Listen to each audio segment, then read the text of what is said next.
Well, after a week of frustrating light winds and calms, her tan sails finally have their bellies full of wind again. And we're charging on, spinning a nice white wake astern.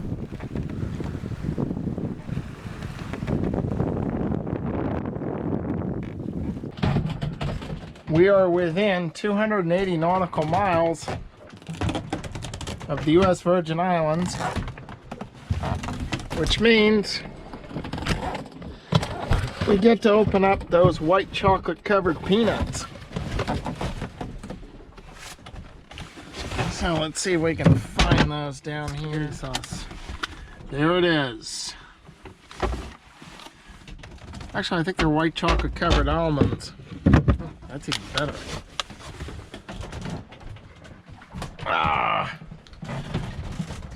I got coffee brewing just for the occasion because they always go well with coffee. So, let's see if that's finished dripping there. Nope, still got a ways to go.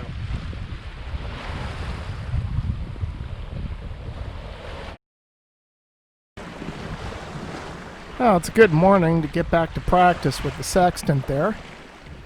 We got the sun and the moon at a nice angle, so just took a few altitudes of the moon there.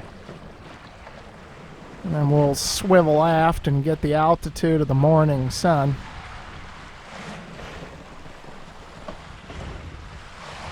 Well, following the demise of my Celesta comp, I downloaded software called StarPilot for my PC, which does the same thing. It'll tabulate your sights for you. Well, I'm definitely out of practice with the sextant because my LOPs were jumping around by a couple of miles there. So let's do a celestial fix. Review sights. So here you can see, okay, so this one, the distance to the LOP was very close. That was fine. This one was over 3 miles. Over 3 miles. Over 5 miles. That looks like a bad sight. Okay, there was about 1 mile. 3 miles. Okay, done. So, fixed by computation. What we got for our fixed latitude is 1910 north, and we're actually at 1911 north. And then longitude is 5912.8. So that's a little optimistic. We're at 5908. So, yeah, we were off by about 2.5, 3 miles. We were off by 4 miles. So, within 5 miles, but I used to consistently get within 2, so I'm chalking that up to just being out of practice. But still, it's not too bad. I mean, that's close enough. We'd still find the Virgin Islands if we were reduced to just using celestial. If you're within 5 miles, you can get close enough to see them and find your way from there. So anyway. So we got our first little passage repair to make here.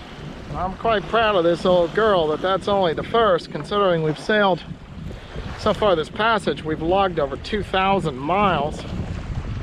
So I'll show you the issue here. I discovered it when I was belaying the halyard. As you can see, the remnants of this bit of seizing here came loose. So the pinrails can slide up. So see if we can remedy that. So we'll take some cloth. We'll start off with some athletic tape.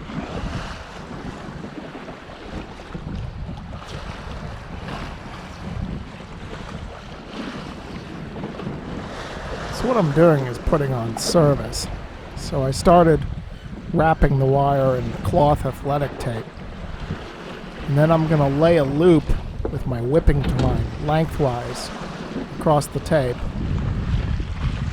And then wrap the twine around that loop and over the tape very tightly.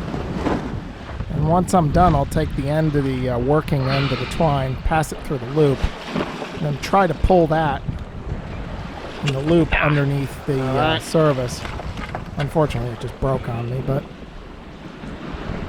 it should still work. Not the cleanest job, but it should work. We have a little doohickey here for the cable cover to rest on. So good, I reckon. And now it's coffee break time at the water cooler.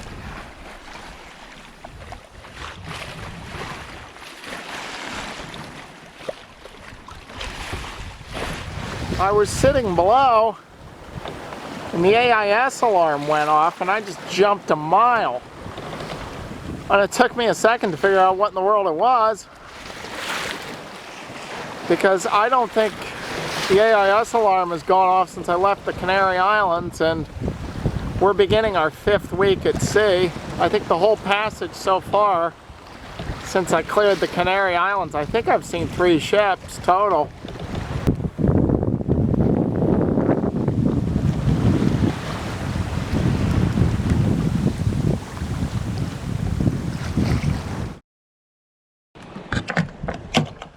Our little friend just might hitch passage. Just might manage to hitch a passage back to land. We're not too far now, buddy. Just about a day away. You'll be able to spot land and find a home somewhere. Well, our little bird friend. No, he didn't make it. So, we'll give him a sea burial. He was a good bird. He tried. And well, maybe a fish will get some food out of that.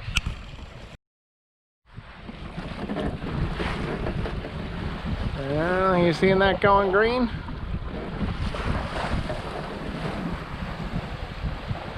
Oh, that's almost green. There it is. See? I see some green there. Just a little bit. The clouds kind of ruined it, but there was definitely some couple of greenish beams there. So anyway,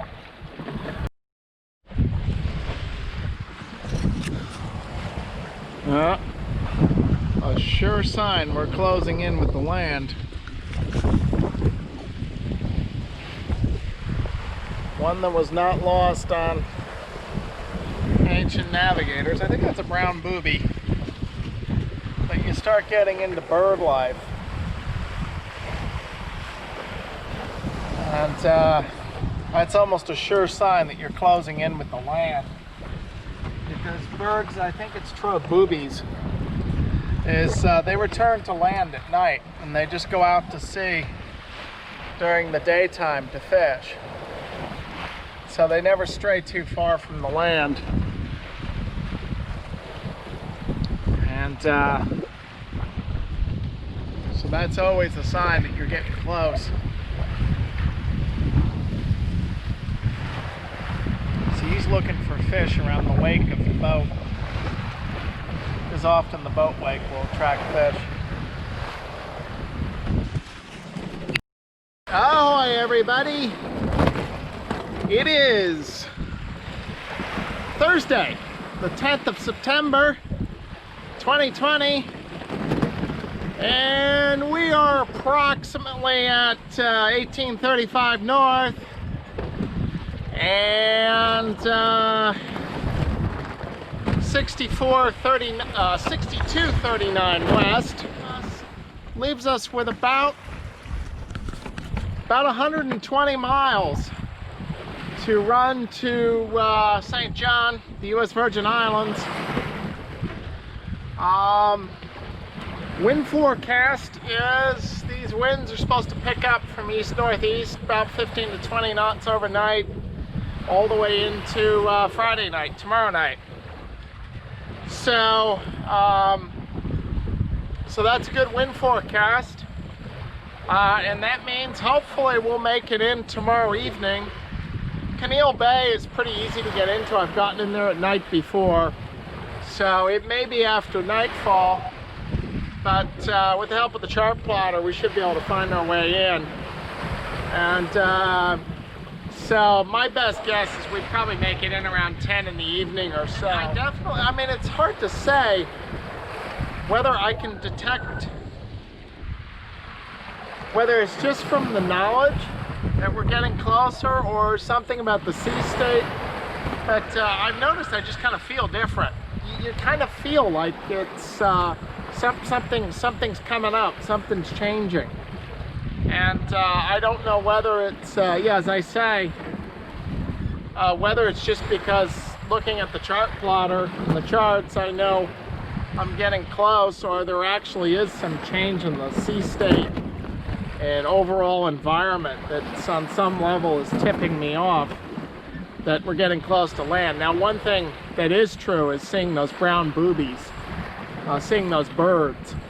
That's a clue that you're going to fall in with the land probably pretty soon.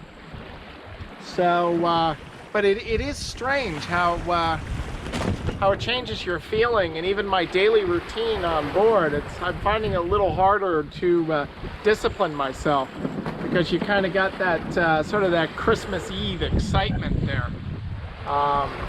When you've been alone at sea for over a month on a passage that's nearly 3,000 miles, it does kind of feel like Christmas Eve when you're getting close. And pretty soon Santa's going to bring you a nice calm harbor, and there's going to be a supermarket full of fresh food, and you're going to be able to return to a more pleasant life. At least from a material standpoint, more pleasant than being on a small boat in the middle of the ocean with limited resources. So, anyway, that's all I got to say.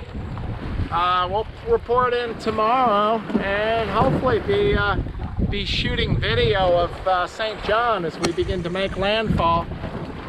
And we'll see. We're probably going to have to put a reef in the main before nightfall. Might have to take this big Yankee down and go to the stay, so we'll see. Because these winds are supposed to freshen overnight. And that'll just send us scudding on our way. And so anyway, we'll talk to you all again tomorrow. Take care, everyone. Bye-bye.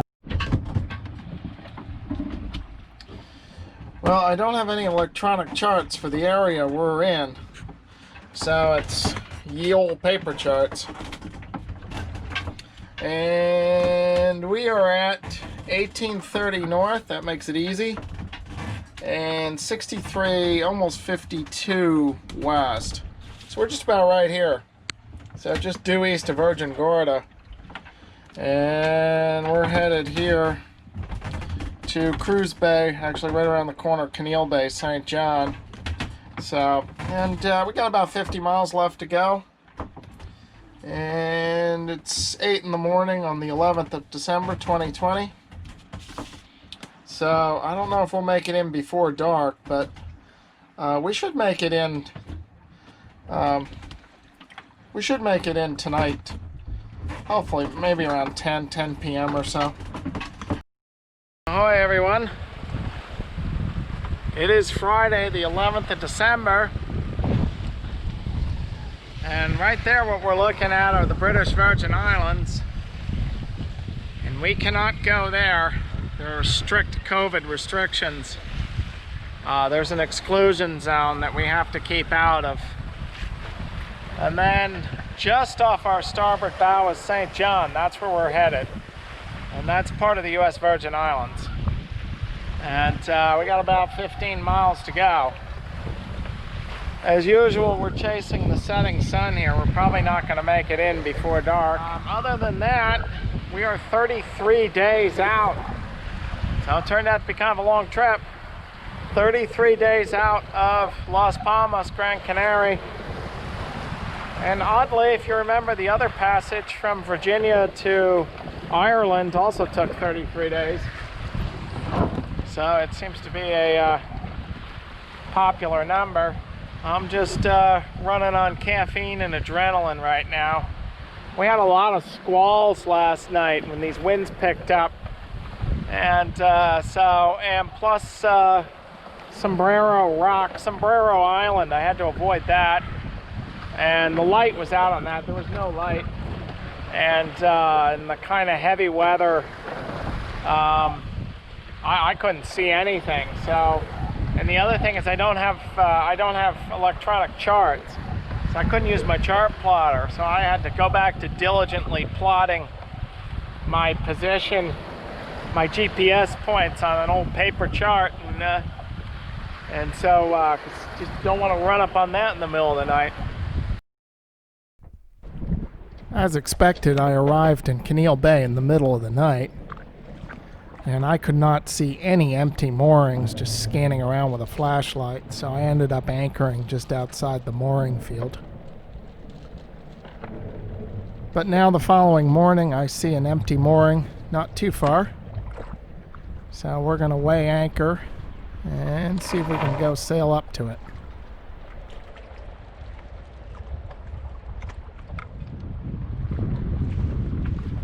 Helm lee.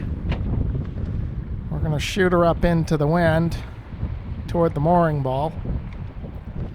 And judging the momentum, or the carry as they call it, is always the trickiest part.